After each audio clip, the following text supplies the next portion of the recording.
तो दोस्तों अब तक हमने देखा कि तोजी रिको के सिर पे इनाम रख देता है, जिससे कुछ कर्स यूजर्स रिको को मारने उसके स्कूल आते हैं। गेतो और गोजो इन कर्स यूजर्स को आसानी से हराकर रिको को प्रोटेक्ट करते हैं, लेकिन इन सब के बीच में रिको की केयर टेकर मितासो का किडनैप हो जाता है। गेतो कहता है कि ये उसकी गलती है कि वो मितासो को अकेला छोड़ आया था, क्योंकि उसे लगा था कि दुश्मन उसे इतनी इम्पोर्टेंट नहीं समझेंगे। गोजो को लगता है कि अब उनके दुश्मन उन्हें ब्लैकमेल करेंगे कि मितासो अगर जिंदा चाहिए तो रिको उन्हें दे दो, लेकिन अपर हैंड इनके ही पास है क्योंकि इनके पास रिको है। गोजो प्लान बनाता है कि वो रिको को जुजुत्सु हाई में छोड़ देंगे और डील के लिए किसी और लड़की को ले चलेंगे, जिस पर रिको कहती है कि वो भी उनके साथ चलेगी क्योंकि उसने अब तक मितासो को गुड बाय नहीं बोला है और वो मास्टर टेंजेन से मर्ज से पहले मितासो से मिलना चाहती है। गोजो अब रिको के साथ चलने के लिए मान जाता है। किडनैपर्स इन लोगों को ओकिनावा नाम के शहर में बुलाते हैं जो कि समुद्र किनारे बसा है। फिर ये लोग किडनैपर्स की कुटाई करके आराम से मितासो को छुड़ा लेते हैं। इसके बाद मजे करने के लिए ये सभी एक बीच पर जाते हैं। मितासो गेतो से बोलती है कि उसे खुद पर शर्म आ रही है कि उसे एक नॉन सॉसेरर ने किडनैप कर लिया था, उसे पता भी नहीं चला था कि उस पे अटैक कब हो गया।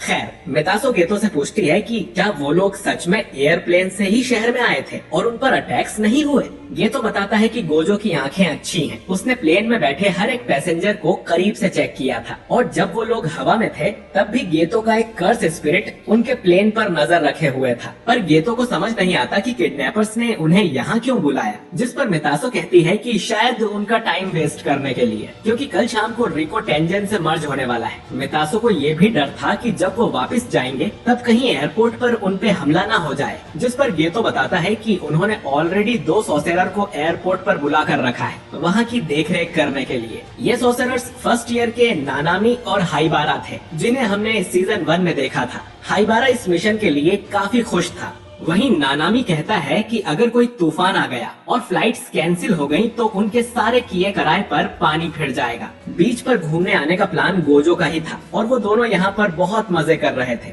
ये तो अब गोजो से कहता है कि वापस जाने का टाइम हो चुका है, जो सुनकर रिको थोड़ी उदास हो जाती है। गोजो ये देख लेता है और गेतो से कहता है कि हम कल सुबह यहाँ से निकलेंगे क्योंकि वैसे भी मर्ज कल शाम को है। गोजो आगे कहता है कि उनके लिए टोक्यो से ज्यादा सेफ ये शहर है क्योंकि यहाँ पर बहुत कम कर्स यूजर्स हैं और कल सुबह रिको के सिर पे लगी बाउंटी भी हट जाएगी तो टोक्यो पहुंचने पर उन्हें कोई खतरा नहीं होगा। अब गेतो को चिंता थी कि गोजो ने कल से अपनी कर्स टेक्निक नहीं हटाई है और वो रात में सोता भी नहीं है क्योंकि क्या पता दुश्मन कब हमला कर दे और इससे गोजो के शरीर पर बुरा असर पड़ेगा। जिस पर गोजो बोलता है कि मैं बिल्कुल ठीक हूँ और वैसे भी गेतो जब तक तुम मेरे साथ हो मुझे कुछ नहीं हो सकता। इधर नानामी को ये सुन अच्छा नहीं लगता है कि वो लोग आज रात यहीं रुकने वाले हैं। अब ये लोग साथ में कई सारी जगह घूमते हैं, अच्छा खाना खाते हैं और रात में एक्वेरियम देखने भी जाते हैं, जिनसे रिको को बहुत अच्छा लगता है। फिर अगले दिन ये टोक्यो वापस आकर जुजुत्सु हाई में एंटर करते हैं। रिको के ऊपर लगी बाउंटी 4 घंटे पहले ही हट गई थी और अब ये जुजुत्सु हाई के बैरियर के अंदर सुरक्षित थे, इसीलिए गोजो अपनी इन्फिनिटी शील्ड को बंद कर देता है क्योंकि वो काफी थक चुका था। और तभी अचानक कोई गोजो की पीठ में तलवार घुसा देता है। गेतो को समझ नहीं आता कि ये आदमी जुजुत्सु बैरियर के अंदर कैसे आ गया।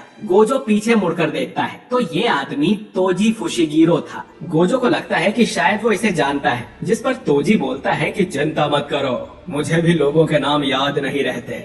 इसके बाद हमें एक फ्लैशबैक दिखाया जाता है। जब गोजो का जन्म हुआ था तभी उसके नाम के काफी चर्चे हो गए थे क्योंकि वो 6 आइस टेक्निक के साथ पैदा हुआ था। तब तोजी भी गोजो को देखने गया था और गोजो ने पीछे मुड़कर तोजी को देखा था। ये पहली और आखिरी बार था जब किसी ने तोजी को अपने पीछे महसूस किया हो, इसीलिए तोजी ने पहले तो गोजो को काफी थका दिया और जब उसके सेंसेस कमजोर हो गए तब उसने हमला कर दिया। अब गोजो तोजी को हवा में उड़ा देता है और गेतो एक वॉर्म कर्स को बाहर निकालता है जो कि तोजी को खा जाता है। इसके बाद वो गोजो की तरफ जाता है तो गोजो कहता है कि वो ठीक है, उसके किसी वाइटल ऑर्गन्स पे चोट नहीं पहुंची है और अपनी कर्स एनर्जी से उसे ज्यादा नुकसान नहीं होगा। अब गोजो गेतो से कहता है कि वो रिको को मास्टर टेंजेन के पास लेकर जाए और इस आदमी को वो संभाल लेगा। अब गेतो रिको और मितासो को लेकर यहाँ से चला जाता है और तोजी उस कर्स को चीरते हुए बाहर निकलता है और उसके पास एक बड़ी सी तलवार भी आ गई थी और साथ में उसके कंधे पर एक कर्स स्पिरिट भी थी जिसके अंदर से तोजी अलग अलग हथियार निकाल सकता है। तोजी देखता है कि रिको यहाँ नहीं है और उसे लगा था कि वो गोजो को एक ही वार में मार देगा।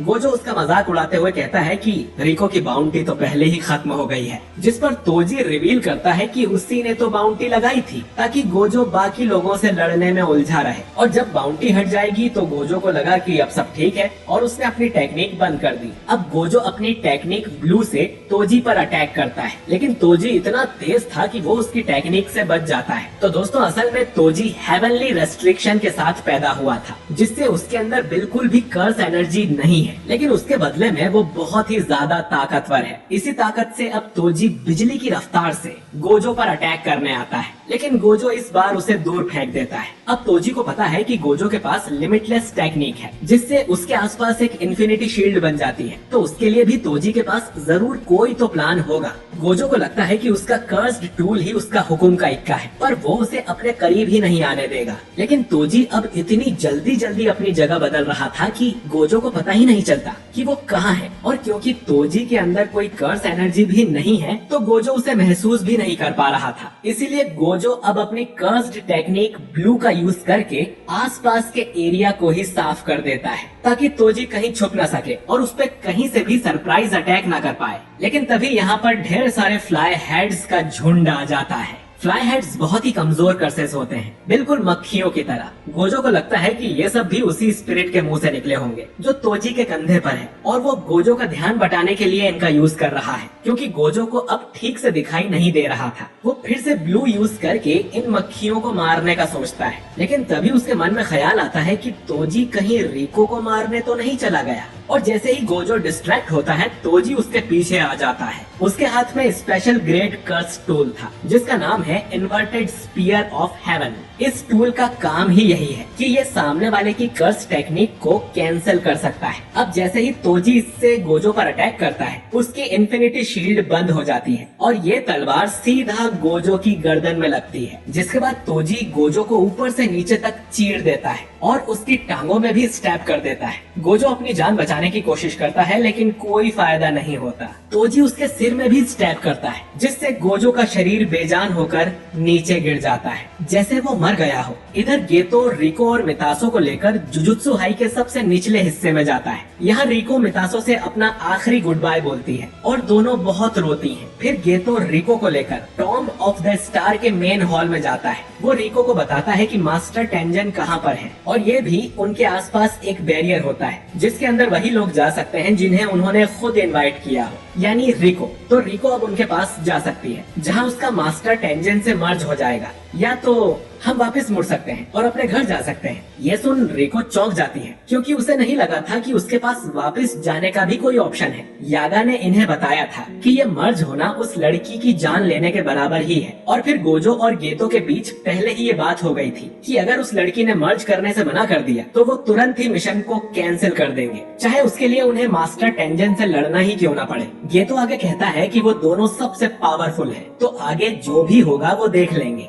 अब फैसला रिको को करना है कि उसे वापस घर जाना है या नहीं। रिको बताती है कि शुरू से ही उसे बताया गया था कि वो बाकी लोगों से अलग है और बहुत खास है, इसीलिए वो अपनी ज्यादातर लाइफ अकेली ही रही है। अब क्योंकि उसके पेरेंट्स भी मर चुके थे, तो उसे लगा कि उसके होने या ना होने से किसी को कोई फर्क नहीं पड़ेगा। लेकिन जब उसने अपने दोस्तों और इन लोगों के साथ टाइम बिताया तो उसके अंदर जीने की चाह जाग गई है। रिको फिर रोते हुए कहती है कि वो जिंदा रहना चाहती है और उन सबके साथ सारी जगहों पर घूमना चाहती है। अब ये तो अपना हाथ आगे बढ़ाता है और रिको से कहता है कि चलो घर चलते हैं। रिको इसके लिए मान जाती है और खुश हो जाती है, लेकिन तभी उसके सिर में एक गोली आकर लगती है और रिको की वहीं पर मौत हो जाती है। ये देख गेतो बहुत ज्यादा शॉक हो जाता है। ये गोली तोजी ने चलाई थी और वो कहता है कि चलो काम पूरा हुआ। गेतो उससे पूछता है कि वो यहाँ कैसे आ गया, जिस पर तोजी कहता है कि मैंने गोजो को मार दिया है।